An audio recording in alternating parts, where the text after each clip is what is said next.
मेरे महबूब तेरा तड़पना तो बनता है। স্কুল কলেজ দুটো বিকানেসা ছিল, দেন আমি নর্থ সাউথ ইউনিভার্সিটিতে ইংলিশ ডিপার্টমেন্ট থেকে শেষ করেছি। ছোটবেলাতে শুধু আমি গান শিখতাম না, আমি নাচও শিখতাম। আমার যেখানে সবচেয়ে বেশি ভালো লাগার জায়গা সেটা হচ্ছে গান, সো আমি গানে একদম রেগুলার হয়ে যাই। আমার ফুপির সাইডের মানুষজন ওনারা একটু বেশি ধরনের রিলিজিয়াস, আমি সাপোর্টটা ওভাবে পাইনি, কিন্তু পরবর্তীতে যখন দেখলো যে না আমি এতটাই ভালো করছি, সবাই অনেক অ্যাপ্রিসিয়েট করছে। তবে তার আগে একটি গান শুনতে চাই, হিন্দি কোনো গান হলে ভালো হয়।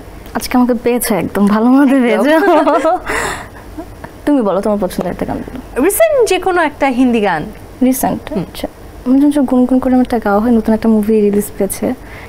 মেরে दीदार को ये आईना भी खुद तरसता है, मेरे दीदार को ये आईना भी खुद तरसता है।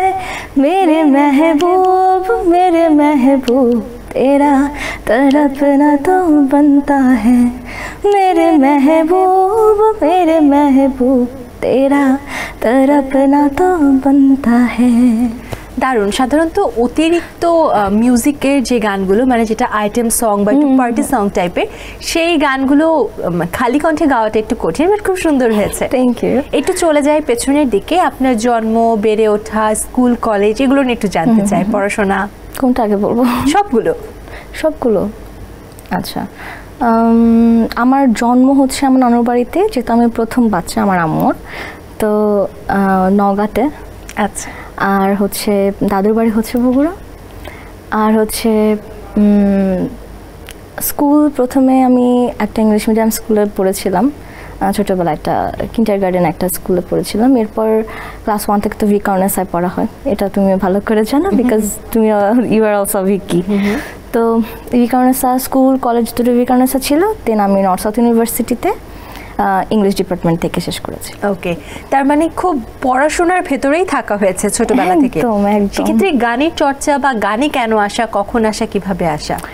আমার দুটো জিনিসই, ইভেন তখন তো আমি ছোটোবেলাতে শুধু আমি গান শিখতাম না, আমি নাচও শিখতাম, কারণ আমার ছোটো বোন নাচ শিখতো, এবং আমি খুব কিউরিয়াস ছিলাম এই ব্যাপারটা নিয়ে যে কীভাবে শিখছি। আমি কত্থক, ভারতনাট্যম আমি কিন্তু জানি এগুলো। আচ্ছা। তো আমার অনেক নাচের টিচাররা এখনও আমাকে দেখলে বলে যে না তুই তো, আমার নাচের টিচাররা বলে তুই নাচে ভালো করতি, আমার গানের টিচাররা বলে তুই গানে ভালো করতি।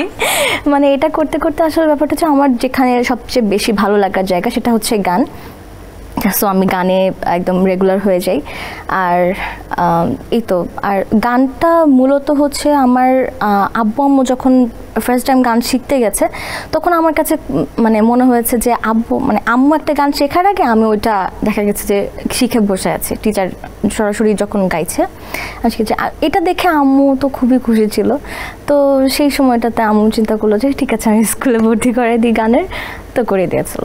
তার মানে পরিবার থেকেই আসলে গানের চর্চাটা প্রথম থেকে, এই জন্য গানে আসলে পরবর্তীতে পুরো দমে চলে আসা। হ্যাঁ, কিন্তু মাঝখানে আবার এটা কিন্তু পছন্দ হচ্ছিল না, কারণ দেখা গেছে আমার ফুপির সাইডের মানুষজন ওনারা একটু বেশি ধরনের রিলিজিয়াস, তো সেখান থেকে আসলে আমি সাপোর্টটা ওভাবে পাইনি, কিন্তু পরবর্তীতে যখন দেখলো যে না আমি এতটাই ভালো করছি এবং সবাই অনেক অ্যাপ্রিসিয়েট করছে, তো তাদেরও করা উচিত, তো তারপর আবার সব ঠিক আছে। যে কোনো বাধা বা যে কোনো কিছু খানিকটা যদি দমে যায়, তাহলে পরবর্তীতে আরো বেশি সেটা সুখকর হয়ে ওঠে।